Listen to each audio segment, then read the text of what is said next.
Tayong Pinoy.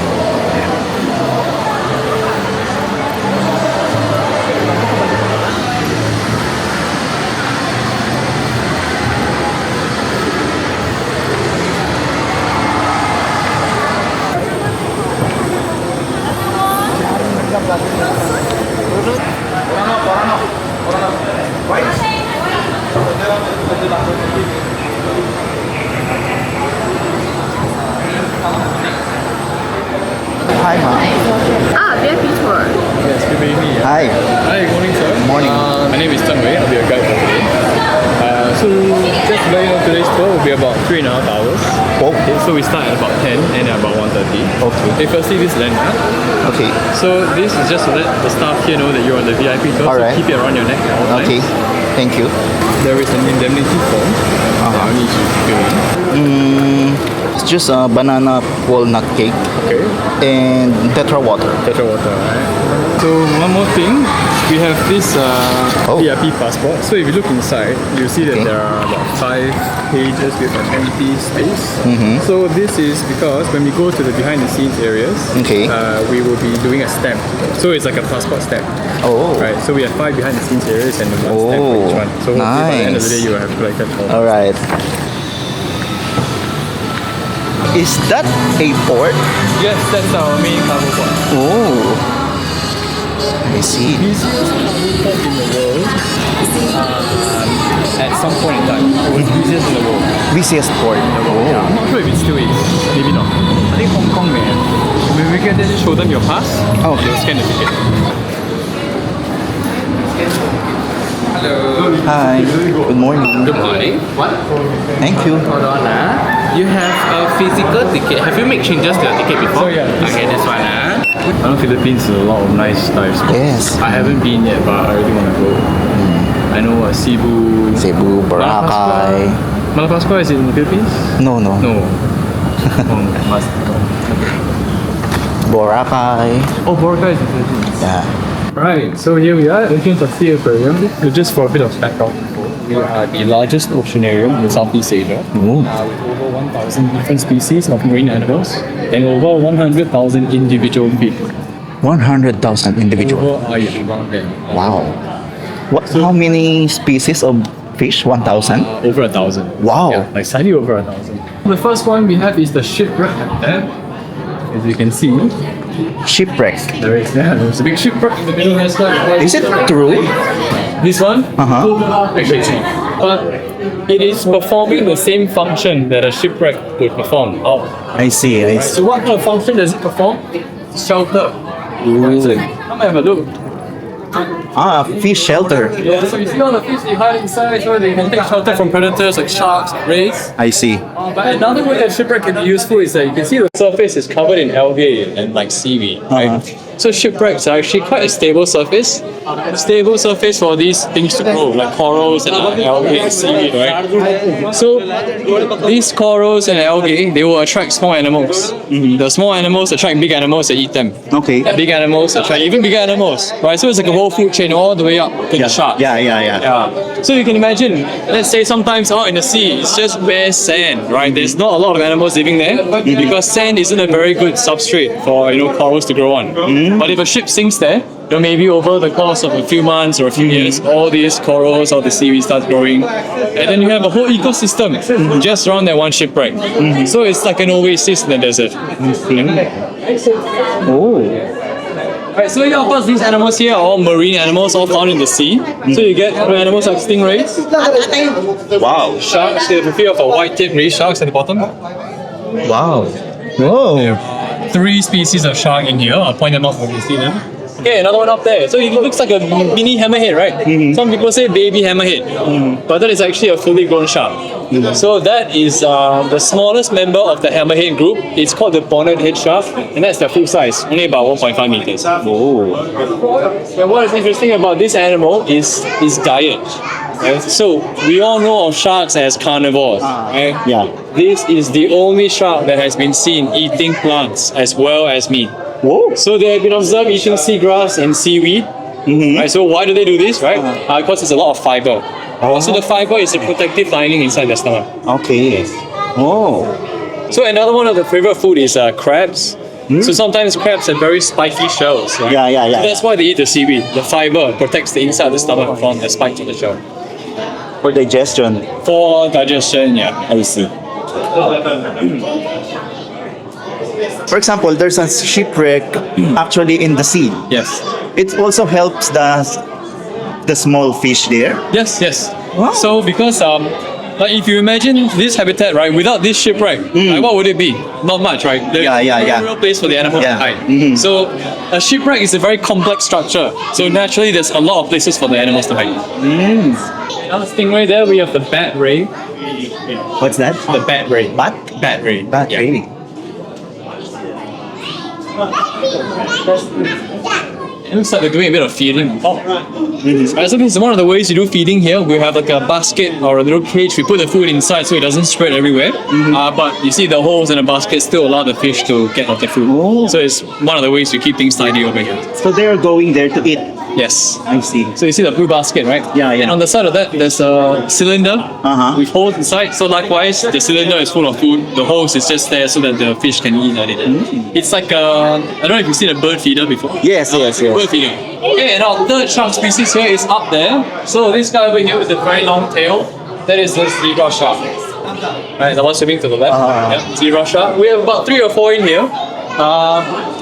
But what is interesting is that 2 of them were actually born here. Two of the zebra sharks you see were born in the aquarium. And they have a very interesting story. I'll share that one later on. Okay. Yeah, the animal we just saw swimming over, right? This one over here. I'm going to ask you, what do you think that is? Is that stingray? So, but you see it has like the tail of a shark, right? So some people, they think it's a shark, some say it's a stingray, some say it's a shark and a stingray, they had a baby and this animal comes out. So what's that? It is actually a type of ray. Oh. It's not a stingray because it doesn't have a sting in the tail. But it is a type of ray. So this is called the bullmouth guitarfish.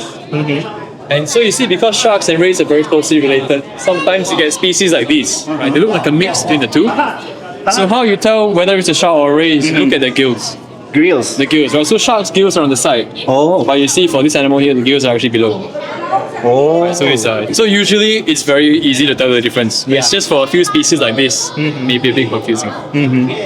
Look at this corner here. You can see that there are 2 fish just hanging out there, right? Yeah. If you wait a little bit, you will see some smaller, like a yellow and blue fish with a black stripe in the middle. See what they're doing? What? Now look, what is it that they're doing? They're kind of like The small fish? the small fish. I don't know, they're eating? They're eating. They are eating, right? So they're actually eating parasites and dead skin cells from the body of the bigger fish. This fish is called the cleaner fish, right? Or known as the cleaner wrasse. Why they call cleaner fish is because that's exactly what they do. They clean, right? So fish don't have arms. They can't get rid of the parasites by themselves. So they rely on animals like these to help them clean. Is it different from the janitor fish? I think you could call it the janitor fish. Some people do call it that. The same species can have different names. Okay. All referring to the same type of fish. So as you can see, the cleaner wrasse over here has a very distinct pattern. Right, so when other fish see this pattern, they know this guy is my friend. Don't eat him, he'll clean me. So the fish, they will just hover, stay very still. You see, open their fins, open their mouth, let them go inside and do a cleaning. So cleaner wrasse, they often work in maybe pairs or in small groups, and they will pick one spot on the reef, and they will always be there. It's their cleaning station. So other fish, they know that spot, so they'll come and visit from time to time. The same spot just to get clean. And on a busy day, you may even see them lining up to wait their turn. Oh, really? So quite interesting. So the cleaning fish is always here? Always here. So in this habitat, there is one station over here. So every time I bring people, They're not going anywhere?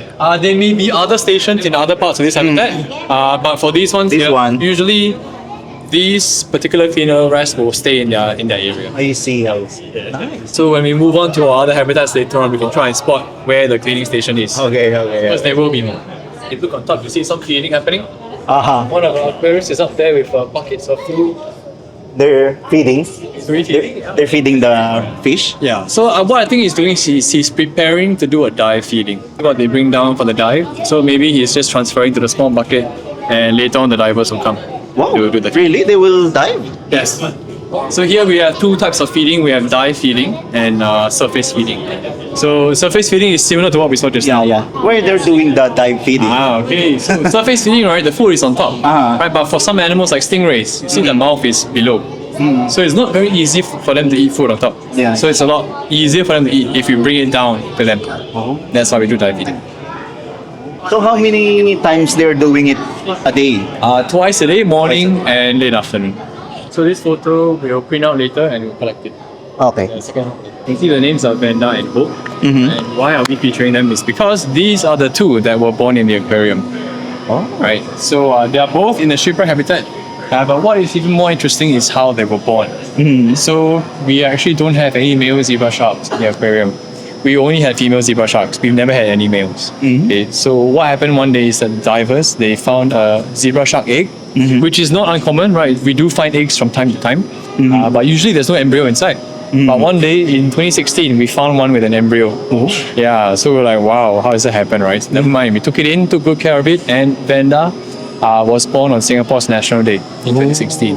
And we were very lucky to have another one, Hope, right? So she was born in 2020.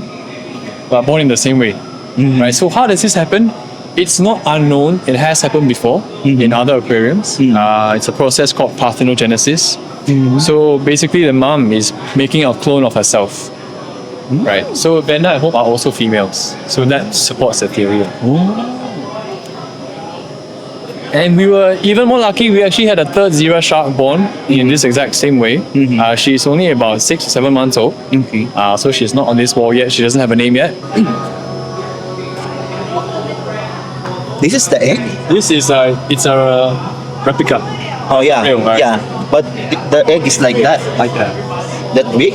Yeah. Wow. And then when hatch is like that. About this size. Oh. So they do start life quite big because the zebra shark, when they're adults, can be about 2.5 meters. So yeah, they will start a little bit bigger than most others. So with this yellow fish there, his name is Mango. Right? It's a Guinea fowl pufferfish. But we call him Mango because I'm sure you can see why.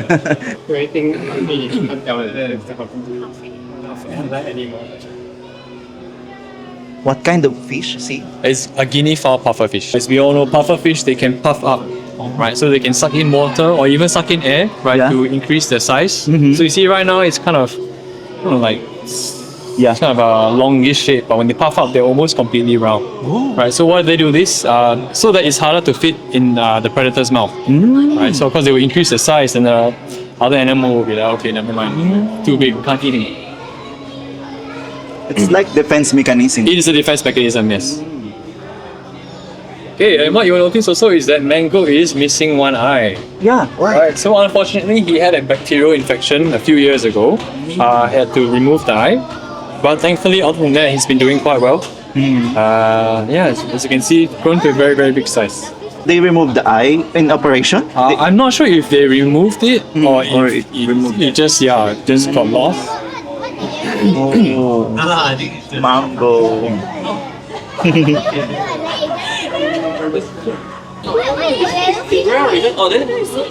Right, so these other fish are called triggerfish.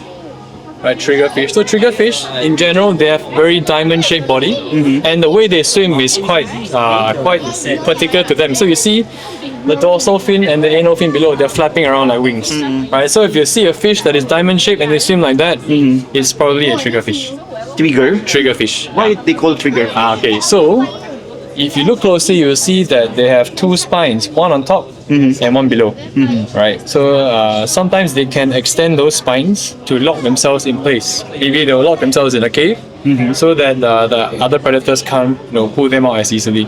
So it's kind of like a defense mechanism. And in order to extend the top spine, they have to extend the bottom one. Okay. Right. And in order to close the top spine, they have to close the bottom one.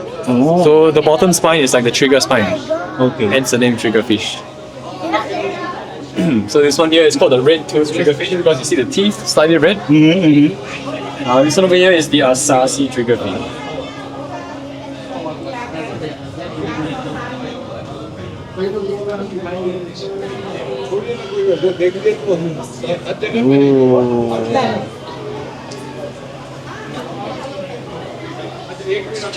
This one over here? Yeah, that so one. that is it's also a type of pufferfish.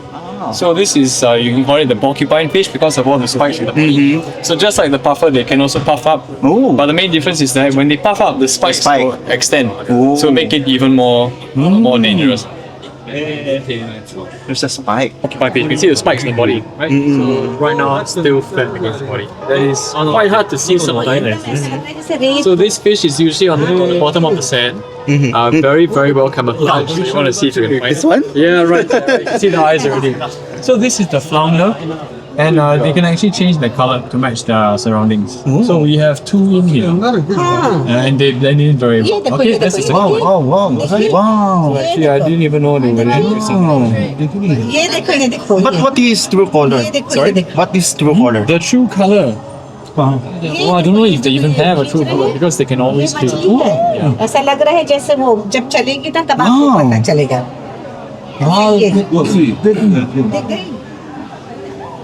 ये वाला ये red ही जैसे Wow. हाँ red वाला ये देखो चलेगी Wow. ऐसा लग रहा है जैसे Amazing. Very well. Okay, so this is called the coral garden because we are showing what a coral reef looks like. This one. Sorry.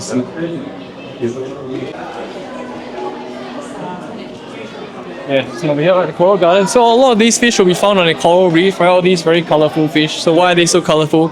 Because the coral reef is a colorful environment. So having bright colors like that helps them to kind of blend in. And also sometimes in an environment with many colors, it may be a bit confusing for predators to see. Right? So it's also a form of Depends on it's a form of defense. Yeah. Okay, so first up we have a few of our moray eels. So down there, this is our green moray. Sorry, the giant moray. That one? Down there, yeah. Wow. It's big. It's quite big, so they can grow to about 2 meters plus. But usually they are hiding in the cave with only the head on the outside. So most of the body is actually hidden. And during the daytime they don't do much, they just sit there like that. I see. But at night, that's when they come out to hunt. Oh. So we do have a couple of other moray eel species here. If you look through the gaps there, you see two of our tessellated morays. Right, so there you can see kind of the full size. Right? It came out of the cave. Yeah, yeah. Wow. He's so big. Yeah, but we will. We will see him later. Yeah, we will be Okay, going okay. on to the side. Oh, we have one over here. Wow. Hey, he looks like a snake. Yeah, I don't get this name.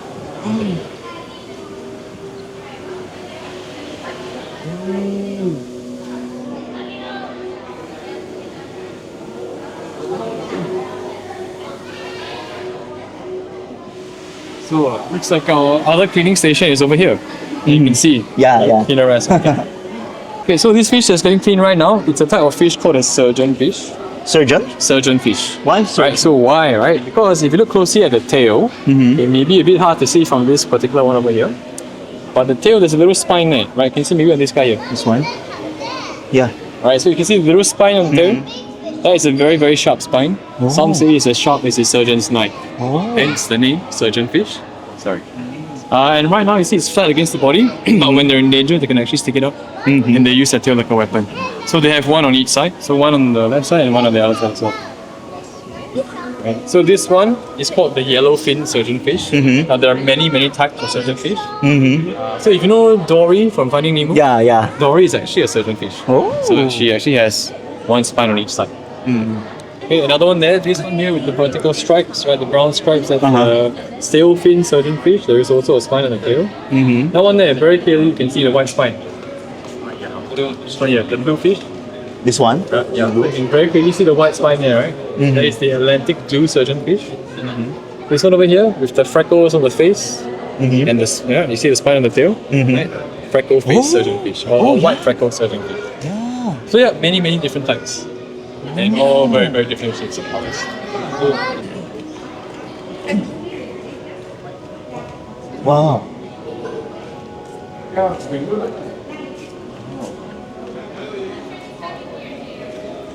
So angelfish in general have very flat, squarish shaped bodies, like these two over here. Right, so these two are the blue ring angelfish. You can see they have a blue ring near the head. Wow.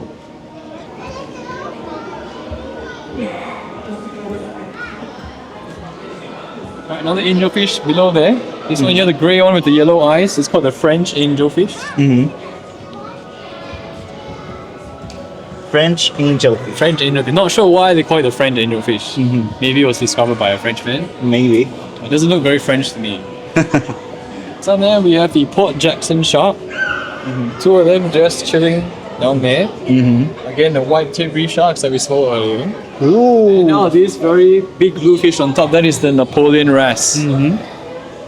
So this one over here can grow to about 2 meters long. Well, actually this one maybe not even that big yet. Right.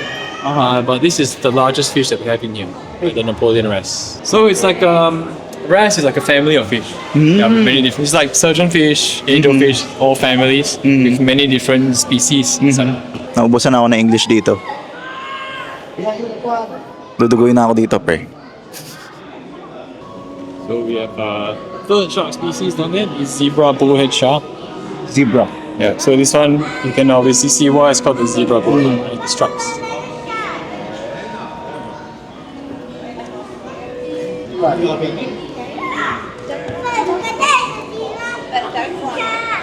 So we head over to the touch pool over here. Okay. Touch pool. So we can touch the... We can. So main animal we have in here is the chocolate chip sea star. Also known as the normally sea star. But if you take a close look, you can see where they get their name from. So you will see that they have these dark knobs on top. They look like chocolate chips. So that's why some people call it chocolate chip sea star. So you can just gently touch the side of the arms. So we try not to touch the tip of the arm. This one? Yes. What's this? So that is the chocolate chip sea star. Yeah, or the normally sea star. Chocolate chip. You can see the dark knobs on top. That looks like a chocolate chip.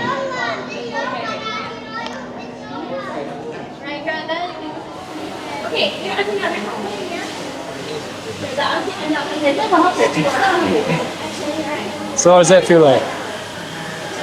Rough, right? A lot of people think it'll be soft and squishy, but actually sometimes quite rough. It's a sea star, so some people will know it as starfish. Yeah, starfish. But here we prefer to say sea star because it's not actually a fish. So we just call it sea star. It's moving, right? It is moving. They can move very slowly, but they do move. Only the side. Only the side, Gabby. Here, this side.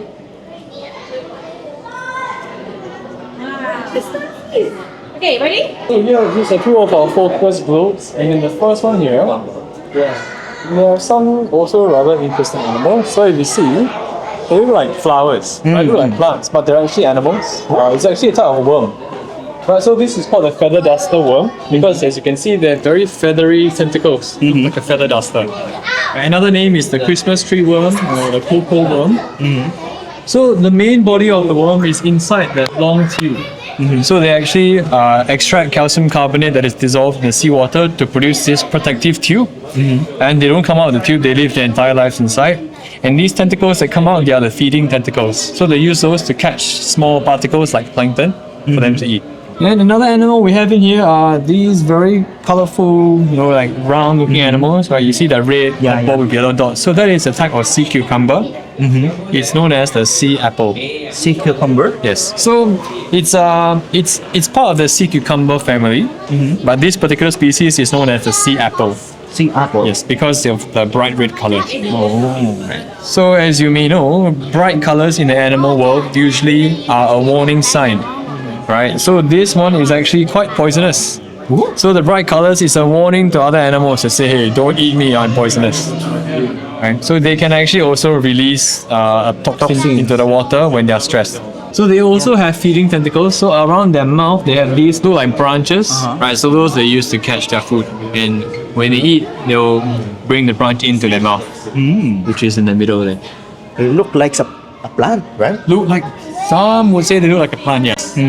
But they are actually animals. So the sea cucumber, it will move around. But the feather duster one, they don't move. Usually they don't move. So these garden eels, that's how they are found out in nature, right? So they usually live on a very barren sand bed, and they build burrows in the sand to live inside. And they also very rarely come out of their burrows. They spend most of their lives in it. And why they're called garden eels is because on a very sandy area, you have a big group of them living together, and when they all come out like that, it looks like a garden of eels. They can't move. They just staying there. They can come out. They can. They only come out to mate or maybe to fight. You know, say your hole is too near mine, you know, and then they'll come out and fight a little bit. But usually they'll be inside the burrows. I've only seen them out of the hole once. Once. I've been here for about 2.5 years. I've only seen them out of the hole one time. They're just staying there. Usually just staying inside, yes. So when they sense danger, they'll all go back in. And then with one eye looking out to see whether it's clear. When it's clear, they'll slowly come out again. Alright, so this habitat here is another coral reef habitat. So this one before the sponge and bony habitat. Okay, so as you can see, there are many different types of corals. But before I talk a little bit more, I got a question for you. Do you know what a coral is? Is it a plant or is it an animal? I know coral is a plant. It's a plant. Okay, so that's actually quite a common misconception. Corals are actually animals. Yeah, so quite different from, you know, when we think of an animal, we think of something moving around. Yeah. Right? But corals, they are actually fixed in place. They can't move. And to be specific, one coral you see like that isn't just one animal. It's more like a colony of hundreds or thousands of tiny animals living together. Wow. So these tiny animals are called polyps. Polyps? Polyps, yes. So when you have a group of polyps together, they make up one coral colony. So for example, you look at this, like the plating one over here, you see the little bumps on the surface. Each little bump is an individual polyp, so an individual animal. So why do we classify the polyps as individual animals? Is because each polyp has its own mouth and its own digestive system. So it is technically an animal in itself. So for the different species of coral, for some of them it's quite easy to tell the different polyps apart. For example, like the one we saw earlier, right? This one, the little bumps. Yeah. We also have these ones here, the ones that look like grayish green daisies, right? So each round head is an individual animal. In fact, you can even see the mouth. So you see in the middle, there's a little circle. Yeah. That's the mouth. Yeah. Alright, and inside is the digestive system. And around them, they have tentacles. The tentacles they use to catch food like plankton. So this is the general structure of a polyp, right? Round body, mouth in the middle, tentacles outside. So for most corals, you know, even if it's a different species, if you zoom into the polyps, they basically look like that, right? Same structure. For example, this one here, another one, this with the long branches, right? You see on the branches, you can see the individual polyps. They look like little flowers. And this one over here, very easy to see. This yellow one down there, the sun one. coral, right? You can very clearly see the individual. Yeah, it's like a sunflower. Yes. So here there are thousands of species of coral in the world, and as you can see, they can look very different, but the main idea is the same, right? Colonies of small animals. You mean each one of them has a digestive system? Each one has its own digestive system, yes. It's very simple, but it is still an individual system by itself.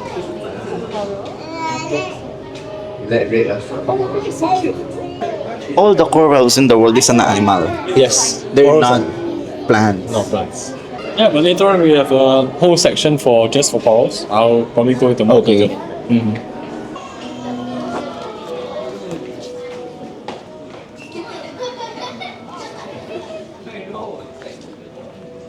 I'm just curious. Yes. How does Singapore transfer the corals from the sea? Because because I know what I know is if you get the corals out of the water, it will die, right?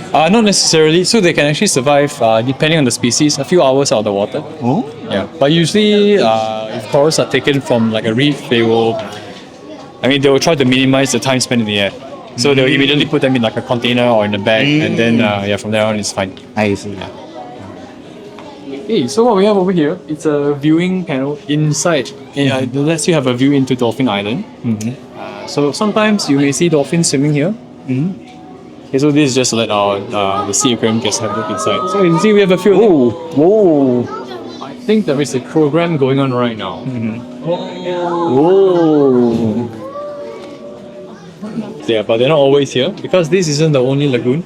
There's actually 9 lagoons in there, and they're all connected. So sometimes the dolphins may be somewhere else. So if you're down here, you just won't get to see any. That is why.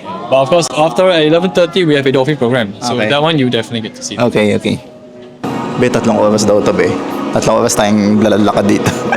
3 oras tayong mag-i-English dito. Napakahirap mag-English. Ang sakit na ng ulo ko.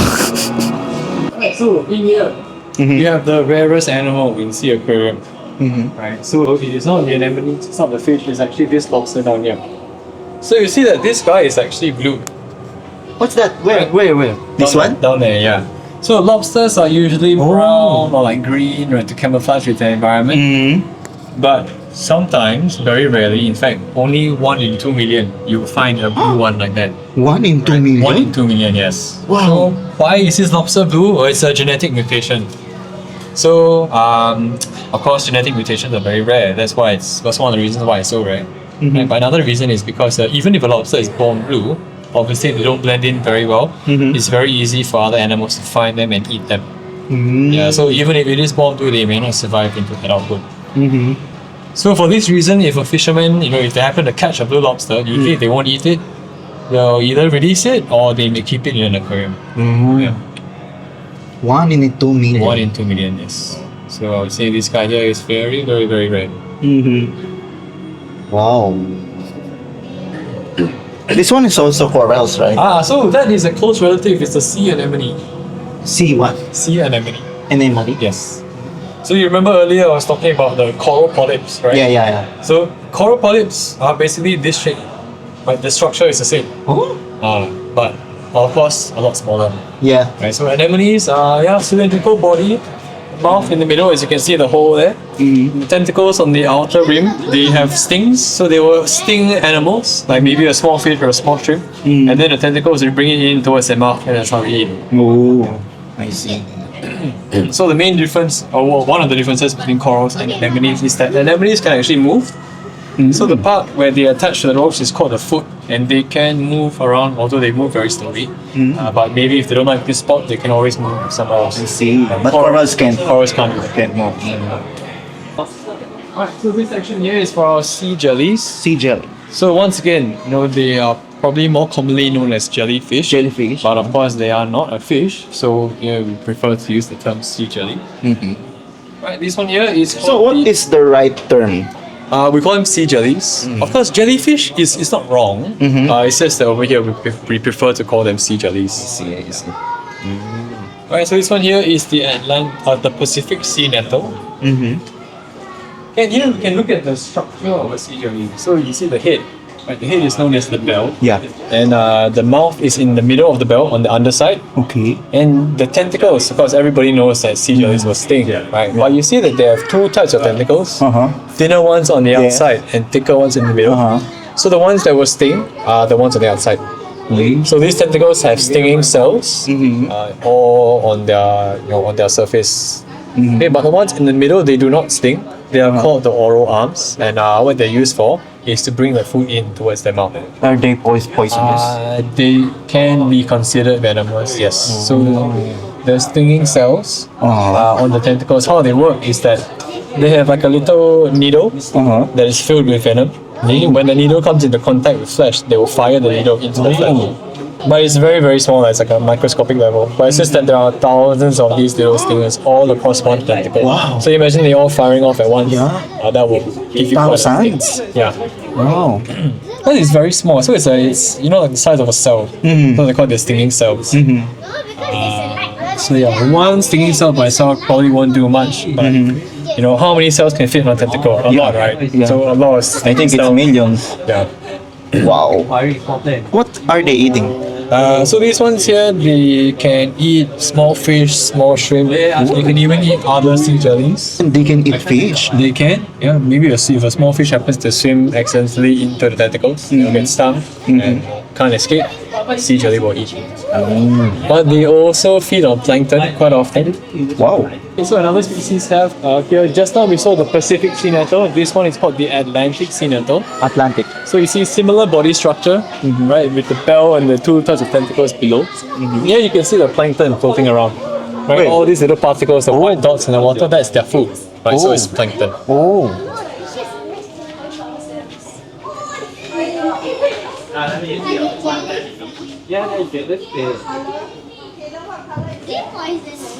Another species here, this is the white spotted sea jelly. Okay, what you may notice so far, right, is that different species, they have different lengths of tentacles. Yeah. This is much shorter. Shorter, right? So what we look at, right, is actually the stinging tentacles. Mm-hmm. So you remember the tentacles in the middle, they have no sting, right? It's the oral arms. Mm-hmm. So when we look at the length of the stingers, that can actually give us a clue as to what they will eat. Right, so longer stingers means there are more stinging cells, they have more stinging power, they can catch bigger animals. Okay. But for this one here, you see the stingers are so short, you almost can't even see them, right? Yeah. So there's not much chance of this sea jelly being able to catch a fish. Yeah. Right, so they can only catch small prey items like plankton. Oh. Oh, amazing. Are you hungry? Here's the moon jelly. Mm-hmm. You get the name from their shape and their color, brown and white like the moon. So this one also not a very predatory sea jelly. They will also eat plankton.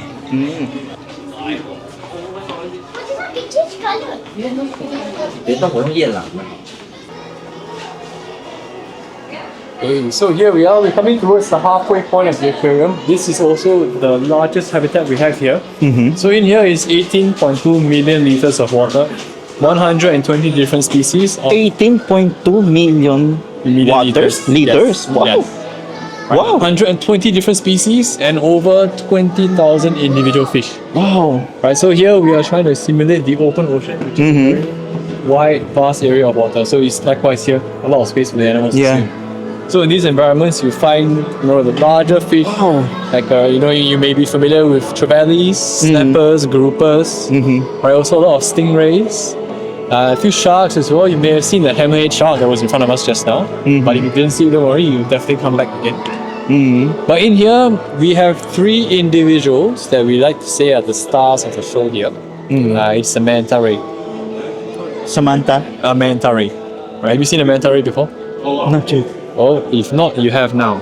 So right there, that is a manta biggest ray, one? the biggest fish we have in the aquarium. Whoa. Right, there are 3 of them. There's one over there, another one going towards the right there, and the third one is somewhere in there. So if you look at this model over here, these are 3 mantas, and you'll see that in front of the head, they have these 2 fins, right? So this is one of the main defining features that separates the manta rays from other rays. So these fins are called cephalic lobes, and it's actually to help them eat. Because manta rays, despite their large size, they eat plankton, right? So they filter the plankton out of the water. So these fins, they help to guide the food in towards their mouth. Yeah. So other stingrays you see in there, right? They don't eat plankton, so they don't need those 2 fins. I see. So for example, all these other rays around, Yeah. right? These are not manta rays, though they may have a similar shape. Manta rays. So the 3 we have here, they're all males and they actually do have names. So how we tell them apart is by the pattern on their underside. So this one here, his name is MIKA. So as you can see, white underside with a black stripe in the middle. Our largest one over here is MAKO. Very easy to spot, almost entirely black. And lastly, we have MANJA. MANJA has a black heart-shaped pattern in the middle. Heart shape. Right, you can see the black heart shape. Right, so that is how we tell who is who. Now, if you look over there, you can see that's MAKO, right? Yeah, yeah. Right, MAKO over Yeah. Wow. Wow. I just saw So big. MIKA is over there. So you can see very clear white underside. Wow, yeah. Wow. MANJA would be over there. Wow. But you can't see the heart right now because it's away from us, but I'm sure we'll get to see later. Wow. They're so big. Yeah. So manta rays are the largest rays in the world. There are 2 different species. There is the reef manta ray and the oceanic manta ray. So the oceanic manta ray is the biggest. They grow to about 5 to 6 meters wide. Reef manta ray is the second biggest. They grow to about 4 to 5 meters wide. Wow. So the ones in here are reef manta rays.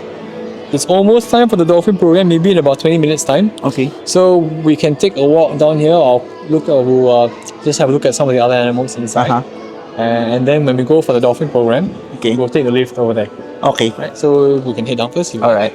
So you will notice that there is only one hammerhead shark in here. Right? Hammerhead. Only one. Wow. In here, right? So this is of course a lot bigger than what we saw earlier, right? Yeah. Bigger than the bottom of the head. So why is he the only one in here? Well, the story is he was actually born in SEA Aquarium. He? It's a he. Yeah, so he was born here in the aquarium, but not in this habitat. Uh-huh. He was born in our shark habitat with all the other sharks.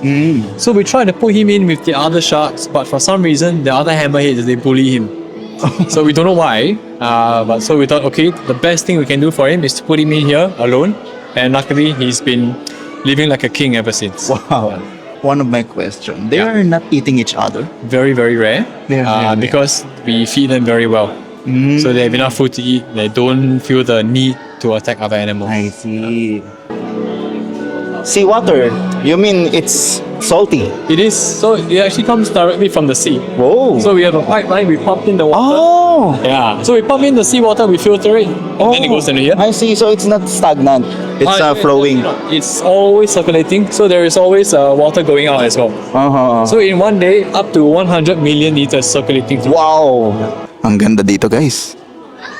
Grabe. 18 million liters of water. Seawater. And yeah, so you have MANJA. Right, MANJA and MAKO with it. Wow. Wow. They're so big. Yeah.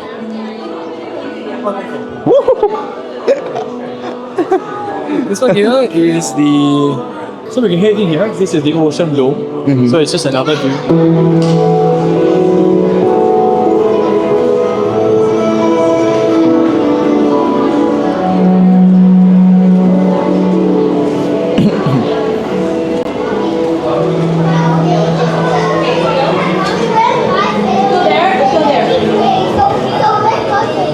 Okay, let's go see. I like this view. You can really see all the way to the other side. Yeah. Like, you see those two windows there? That's the ocean restaurant. Oh. So there's actually a restaurant. Oh. Nice. But that one, unfortunately, you have to book in advance.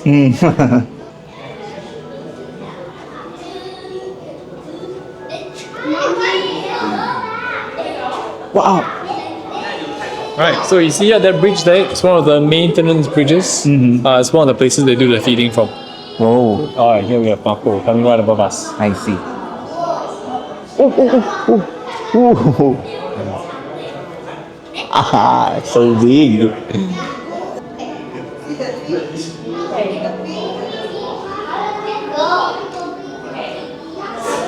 Okay, then on this side, if you see, there are about 11 windows on that other side. So, you know what those are? What's that? It's actually hotel rooms. Oh. So this is the Aquarius Hotel, and it's the ocean suite. Yeah, you can actually spend a night with the Wow. animals here. You can book there? You can. So I'm going to watch dolphin show now. Kaya lang, hindi pwedeng mag-video tsaka mag-photo. At lahat ng gamit ay iiwan dito sa locker room. Ito yung locker room. Yan yung locker. Ang reason daw kasi, lahat ng gamit mo hindi pwede, pati Apple Watch, pati yung panyo mo, lahat ng gamit mo talagang kailangan mo iiwan sa locker. Ang reason daw kasi is lahat kasi ng pwedeng malaglag doon sa tubig ay baka kainin ng dolphin. Danger sa kanila yon, kaya hindi pwedeng magdala ng kahit ano. So, tara na.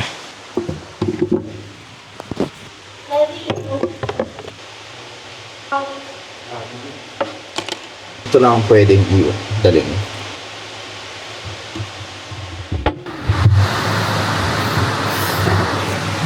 Sayang, di pwede mong video sa Dolphin Island. Hindi ko na ipakita sa inyo yung mga highlights. Pero ipapakita ko na lang sa inyo yung... Look. Pwede kayong kumuha ng ganito pagka pumunta kayo sa Dolphin Island. Look. Iba-iba yung package nito. Iba-iba rin yung presyo. Sobrang saya na experience sa ng Dolphin Islands. Ibang klase yung saya ko dito para bumalik ako sa pagkabata. Ponch, David, babalikan natin to. Kailangan natin makabalik dito. Mag-enjoy kayo ng gusto dito sa Dolphin Island. So, let's go guys. Second half nung tour natin dito sa Sea Aquarium.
The adults, they release their sperm and eggs in the water, so it's free release, and then they will fertilize to become the first stage of life, which is their planula.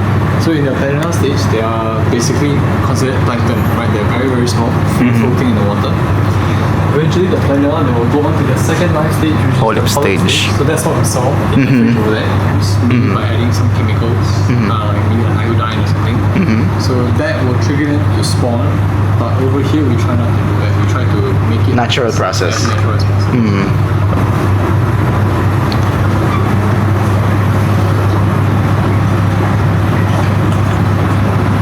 Okay, so over here, on the right, we have the seahorses. So the same as we saw earlier. Okay. This habitat here really lets you see how well they can camouflage. So back in those nursery tanks, it's very easy to see them, right? Yeah. But here, at first glance, it looks like it's empty.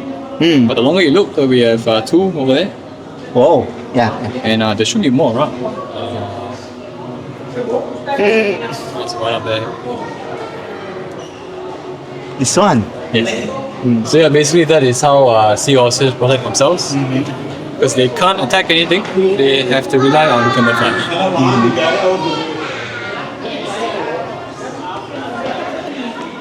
What's that? The sea dragon. Seadragon. So close relatives of the seahorse, you can tell they have a very similar facial structure, right? Very long snout, small mouth at the front. Yeah.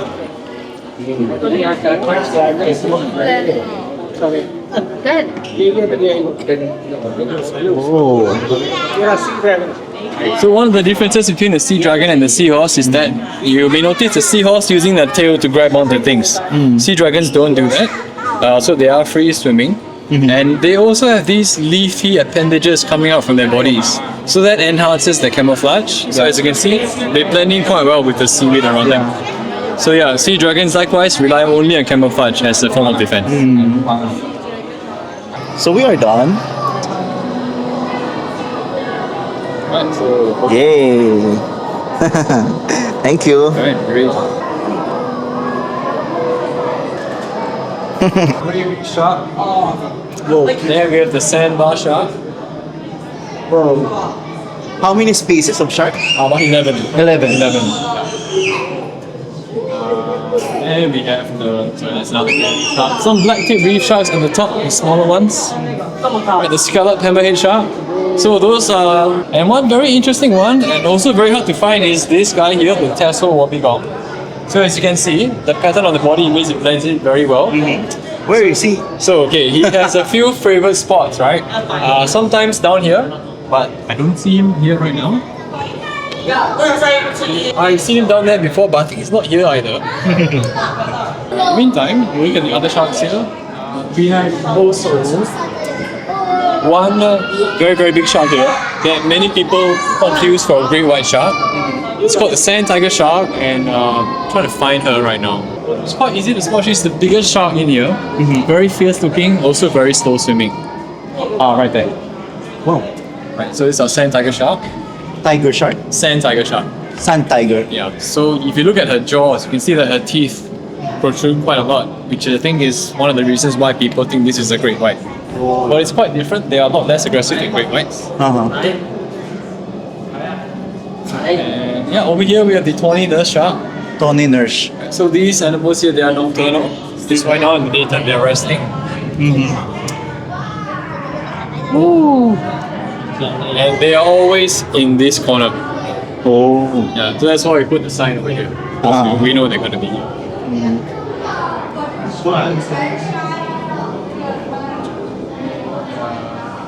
Oh, I don't see the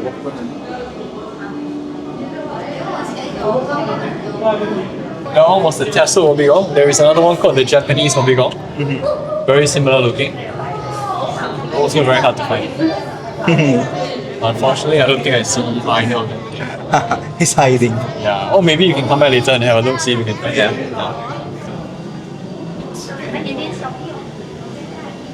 Alright, so we'll take a left here. We will end off at the Shipwreck. Okay. Yeah, this is basically where we started. Mm-hmm. Back again.